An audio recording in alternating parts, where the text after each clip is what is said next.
The message that I'm getting ready to share with you today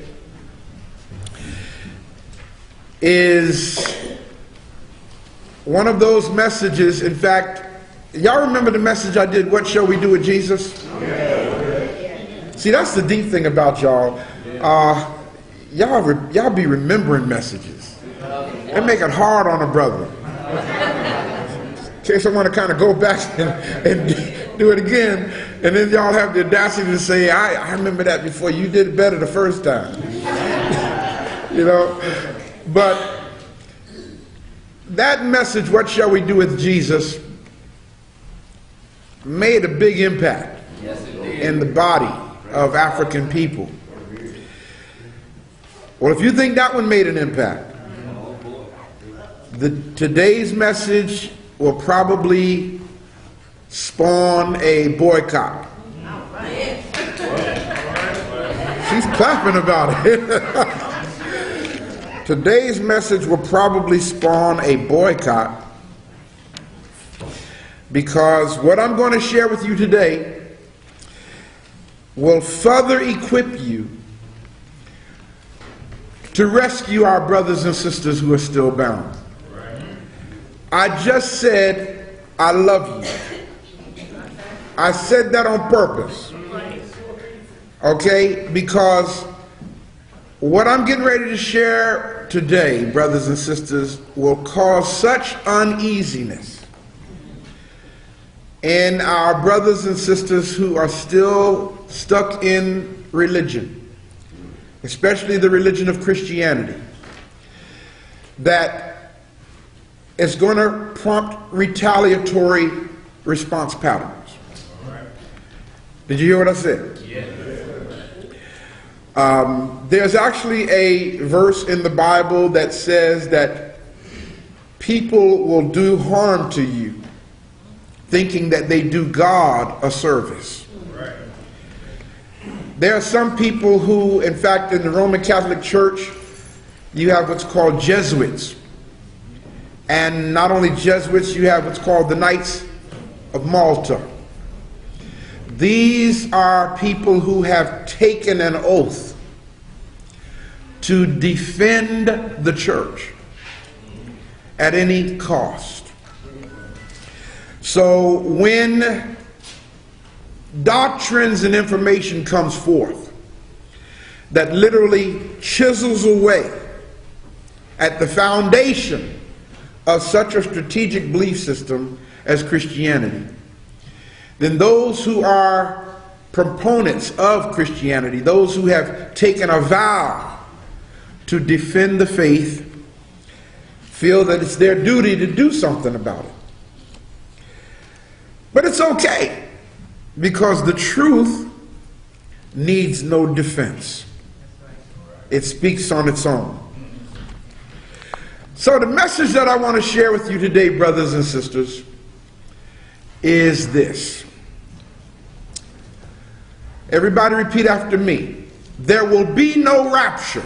There will be no rapture. And Jesus is not coming back.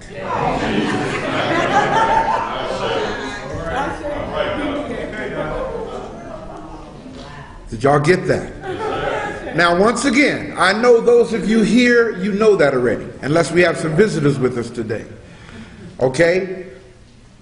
But there are a lot of, y'all, I'm going to be honest with you, I'm starting to get an influx on Facebook, email, phone calls.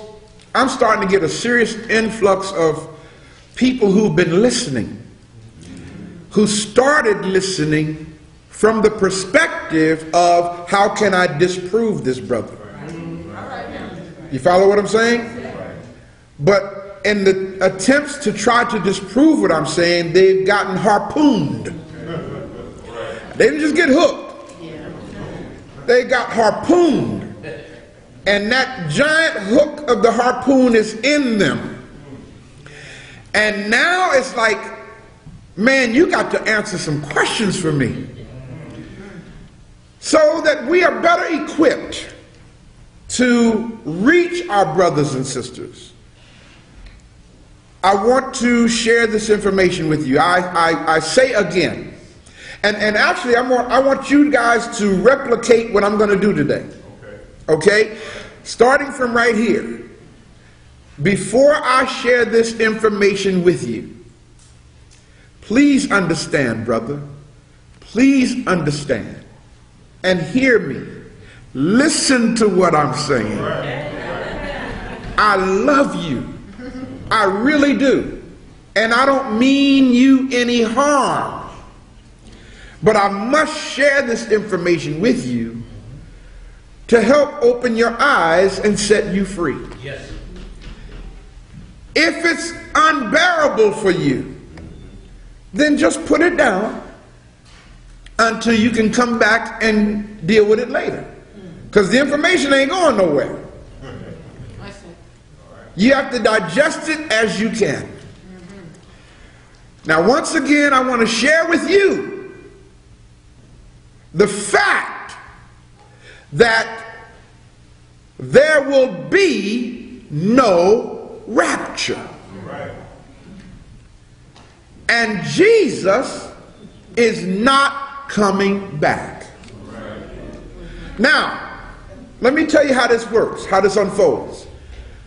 A lot of people are already upset with me who are watching me right now. You know why they're upset? Because Ray Hagins just said that there will be no rapture and Jesus is not coming back. So why don't we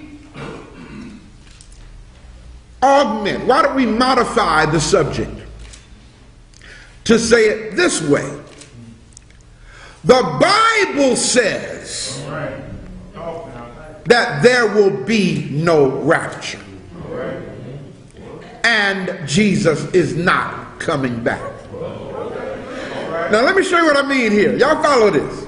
If you just say that to a person, they're going to shut you down. Because they're going to say, you done lost your mind. But if you say to them, the Bible says there will be no rapture and Jesus is not coming back. If you say that to them, you know what they're going to say? Right, exactly. That's the first thing. They're going to show me where it says that. So are y'all ready to do some Bible work here? You ready to make some notes? All right, let's do that. What is so, that's right, grab the microphone. What is so imperative? What is so important? What is so necessary to understand about this message today? Before I go any further, can I take my time? Yes. Y'all not going to pressure me for time now, are you? All right, good. Good. Okay. Like I said, I got to 5 o'clock. Bless your heart. Okay. The reason why this message is so important, brothers and sisters, is because hundreds of thousands of black people, I'll go further than that, I'll say millions of black people, and I say that in particular because that's my focus. Really, millions of black people are literally in a cage in their mind. And that cage is called the great expectation of the believer. That's what that cage is called. In other words, millions of black people are, when they get up in the morning, the only thing that gives them a reason for living, the only thing that puts a smile on their face, the only thing that gives them hope is the fact that they are anxiously anticipating being caught up, being raptured. Back in 1982, actually it was 1981, I recorded it in 1982. I wrote a song It's on my album entitled Ray Hagins and the Ray Hagins Concert Ensemble. The title of that album is Set My Spirit Free. That's the name of the song. One of the songs on that recording says these words. And believe me when I tell you, I did write this song. You know Ray Hagins now. You didn't know the Ray Hagins back then. But here's how the song goes, if you don't mind me sharing you these words. It goes like this. Like a thief in the night, he is coming. No one knows when the day nor the hour. Like a thief in the night, he is coming. He's coming back in majesty and power. Majesty and power. Then in the song I asked the question, if he should come back tonight, are you ready? Do you have all your preparations made? If he should come back tonight, are you ready? Is your everlasting home foundation laid? He's coming with a shout. He's coming with a shout with the saints all round about. I wrote that in 1982. And today I'm standing here telling you there will be no rapture. And Jesus is not coming back. What happened to you, man, to make you change so drastically? I had a head-on collision with the truth. You understand what I'm saying? Since the majority, a great many of our people, brothers and sisters, literally operate from within the parameters of the biblical perspective. What did I just say? Of the biblical perspective. Remember in the previous message I shared with y'all, here you have the platform of biblical literature, and here you have the platform of world history. Well, unfortunately, we don't operate from the platform of world history. Okay? We don't even know world history. We know biblical literature because we learned it in Sunday school as little children, and we took it as fact and real. Many of our people operate from within the biblical perspective when it comes to their hopes, when it comes to their aspirations, when it comes to their beliefs, when it comes to their expectations. So we must be able, family, if we are going to broaden the army of liberated people, if we're going to grow the army of liberated brothers and sisters, we must be equipped to go into their terrain.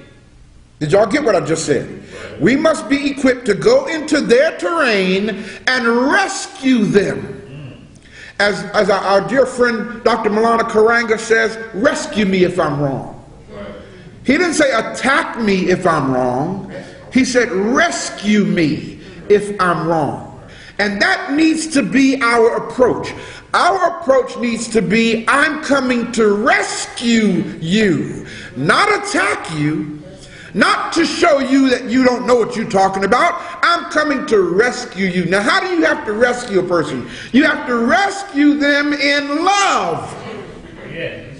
You have to rescue them with compassion. You have to rescue them understanding how painful what you're saying to them is. So once again, I say to you, I love you. Did y'all hear what I said? I love you. I said, God, I love you. Y'all sitting in your living room right now watching this, I love you. I can't see you, but I love you. I got to say this to you because I want you to not just hear what I'm saying, as the elder just said, I want you to listen to what I'm saying. I love you, but I gotta set you free. Gotta do it. Let's do that now. Everybody say, Yeshua. Yeshua. Mashiach. I just gave you a Hebrew phrase. Yeshua Mashiach. Yeshua is the Hebrew version of the Greek word Jesus. And